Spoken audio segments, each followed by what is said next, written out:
cEDH Budget Brews. I'm Tim, and tonight I'm joined by Brandon. Hi, Tim. Hi, Brandon.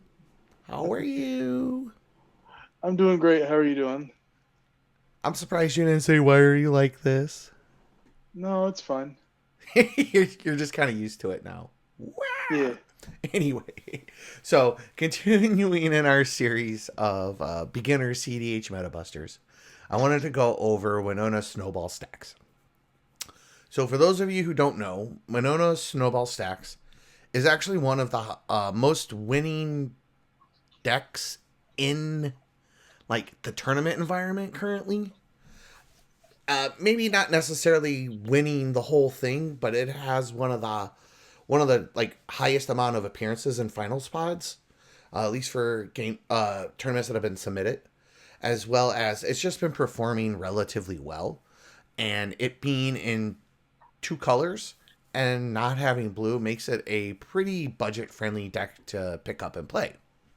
So, without further ado, let's get on to what Winota is and what she does. So, Winota is a 4/4 human warrior for a white, a white or red, and two colorless.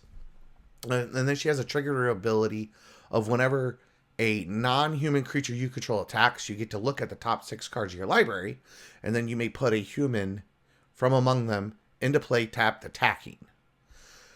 And then that creature gains indestructible. So, a couple of things of note here. One, the triggers stack. So if you have more than one non-human attacking, you get multiple triggers. Two, the creatures that come into play tapped attacking, you can choose whoever they attack. So you do not have to like keep it to the person you're attacking with Winota or the creature that causes the trigger to take effect. And then lastly, the cards that you don't reveal, or the once you're done looking at the cards, anything that doesn't come into play just goes on the bottom of your library in a random order. So what she does is she allows you to cycle through your deck pretty quickly. So you can jam her early and then just start attacking with her and with some of the low CMC non-humans. And not only are you able to like play additional stacks under a rule of law and under null rods, if you happen, actually she mostly just runs null, like rule of law and tax effects like Thalia. Not null rods. Let me correct myself on that one. And not only are you advancing your board position, but you're also like increasingly pressuring your opponent's life totals. So therefore, it makes her a very good anti-Naus deck. Because one of the big problems in cEDH with stacks as a whole is that you just kind of have a hard time, like, you kind of tend to stall everything out and you kind of have the game on lock. But much like with hipster stacks, this deck can pressure life totals very effectively. In fact, if I was to say between the two, probably almost assuredly, Winota, like just on base raw power, it is better positioned overall. While hipster stacks is still really good, this has been performing well. This has, and part of that is because it's a very popular deck, and it has a lot of like, it has a pretty adamant following, but it's also just really good. So some of the marquee cards that aren't necessarily obvious are the deck does run Rick Steadfast. Personal opinions aside, Rick is highly effective in the deck. Giving your humans +2/+2 and 2 of like 4 abilities of First Strike, Lifelink, Vigilance. So 2 of 3 abilities. Like really just increases the pressure that you're putting on people's life totals, as well as allowing you to kind of keep creatures back and block or get ahead on life, so that way you're not able, like, you're trading more favorably. In fact, I've liked Rick so much that not only do I run Rick in my list when I play Winota, but I also play Jorkadine as well. Jorkadine gives you, if you have Metalcraft, gives all your creatures +3/+0. But that is a lot of additional power to be pressuring people's life totals with. You also have a couple of like combos that do do layer with Winota and all the stacks you have. A couple of different Kiki Jiki combos where you have Zealous Conscript, Village Bell Ringer, and then also Combat Celebrant. All three of those will trigger with will trigger with Kiki to either make infinite creatures to attack with or give you like additional combats. And in the case of Kiki Jiki with Combat Celebrant, it untap all creatures. It goes infinite. So what you do is you exert, get the extra combat. It untaps the Kiki and all your creatures. You tap Kiki, make another copy. It has haste. You can keep going.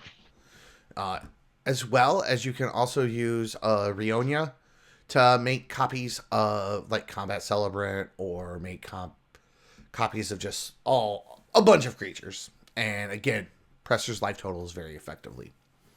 So that's one of the main like advantages with Winota is that you're able to play her early, play stacks early, and then just keep progressing your game plan. And you don't even have to cast spells. So then you can use the limited interaction that you do have, like Silence, Source of Plowshares, Red Blast, Abrade, Swat, to kind of protect Winota and protect your important pieces or clear problems, some things out of the way. I would probably say the biggest downside to Winota is if Winota keeps getting targeted very heavily and she's not able to stick around. Because then you've got a bunch of these like Phyrexian Walkers and Ornithopters that don't really do much on their own. Like you might get lucky and curve into the better half of your creatures, but you're really not gaining the tempo that you want to gain by attacking with non-humans with Winota in play. So, but, I mean, this is one of the best, if not the best, aggro decks. Especially when you're not considering Najeela in that conversation. Because Najeela's, while she is an aggro deck, she is inherently more of a combo deck at heart. Versus Winota, which does have a combo, but is primarily a stacks aggro deck at its heart. At least in my opinion. I just think that it's really good. It budgetizes really well, getting the basic game plan, so it's got a reasonable floor. So it's pretty easy to learn how to play effectively. And then as your skill improves, your performance with the deck will increase. A lot of the expensive pieces in the deck, with the exception of a couple of cards, Rick is the most notable, are pretty universally used outside of this deck. So if you're playing a deck with red or a deck with white, you will most likely be running a lot of the expensive cards like Esper Sentinel, Dockside, Ragavan, Ranger Captain, Recruiter of the Guard. Those cards will all see play in pretty much whatever deck you're playing that's running red or white, as long as it's on a similar style of strategy. Recruiter of the Guard doesn't necessarily see as much universal play, but it does see a lot of play in decks that are running white, especially if they're not like a blue deck that runs white for the most part. Because blue decks that run white tend to either be 3-color or 4-color for the most part, not always. So as far as like the interaction suite, you're just running a lot of really good hate bears. You're running like 4 different rule of law effects, so you're always going to be hindering people's ability to play multiple spells in a turn. So they have to remove those before they can combo off. You're playing multiple Thorn effects in the form of Thorn of Amethyst. You have Thalia. You have Glow Rider. Just Venring Mare. Then you have things that shut off additional card draw, like Spirited Labyrinth. You have a couple of different silent effects, like Hope of Girapur, Ranger Captain. So you really just have like a very strong core, I think. So I think for the most part, that about covers it for Winota. I mean, I could keep going on and gushing, but I don't think that's necessary. I think she pretty much stands on her own for the most part, and just having a nice little introduction to give you the kind of like a basic overview of why to play her. Because there's a lot of information in the primer, as well as some gameplay videos featured on Comedian's channel, which is he's the Dex curator and kind of initial person who came up with the concept. Brandon, you think anything I overlooked? Not something you overlooked, but something I do want to mention, as I think it would help people or encourage people to play this deck more. Is that if you're used to like playing modern or even legacy, where your main win condition is through combat damage, then this deck is going to feel right at home to you, because your value engine is extremely good, and it could just snowball into more and more, which is something that modern players and legacy players are quite used to. So I just wanted to mention that. In fact, a lot of my buddies who play Legacy that are kind of wanting to dip their toe into CDH, just because pretty much everybody they talk to now plays Commander and really doesn't play many other formats. I a lot of times I turn them on to Winota for that exact reason, and also a lot of them ironically don't like shuffling the big decks. Like, I literally have a friend who wouldn't play Commander because he hated trying to shuffle a 100-card deck. He's like 4 or 5 times at a turn, yeah. yeah. So I was like, well, just play this. I'm like, at most you're running a couple of fetch lands, which you don't need to play. Like, if you're really just like that hamstrung. But once he saw the deck, he was like, no, I'll play the fetches. I was like, okay, good, because I'd really hate to like give you trouble for it. But so anyway, I think that about covers it. So again, thanks for joining me, Brandon.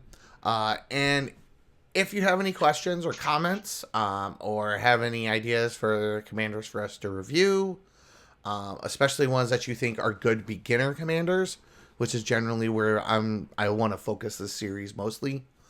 I know there's a lot of great commanders out there, but not all of them lend themselves to being new player friendly. Please drop it in the description below or hit us up on the Discord. As well, if you want to support us, you can go to our Patreon. Again, link will be in the description. So everybody have a good night. Bye.